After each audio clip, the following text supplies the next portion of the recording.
தொடக்கத்தில் கடவுள் விண்ணுலகையும் மண்ணுலகையும் படைத்த பொழுது மண்ணுலகு உருவற்று வெறுமையாக இருந்தது. ஆழத்தின் மீது இருள் பரவியிருந்தது. நீர்த்திரளின் மேல் கடவுளின் ஆவி அசைந்தாடி கொண்டிருந்தது. அப்பொழுது கடவுள் ஒளி தோன்றுக என்றார். ஒளி தோன்றிற்று. கடவுள் ஒளி நல்லது என்று கண்டார். கடவுள் ஒளியையும் இருளையும் வெவ்வேறாக பிரித்தார். கடவுள் ஒளிக்கு பகல் என்றும் இருளுக்கு இரவு என்றும் பெயரிட்டார். மாலையும் காலையும் நிறைவுற்று முதல் நாள் முடிந்தது. அப்பொழுது கடவுள் நீர்த்திரளுக்கு இடையில் வானம் தோன்றுக, அது நீரினின்று நீரை பிரிக்கட்டும் என்றார்.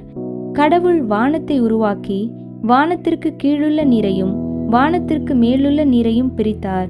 அது அவ்வாறே ஆயிற்று. கடவுள் வானத்திற்கு விண்ணுலகம் என்று பெயரிட்டார்.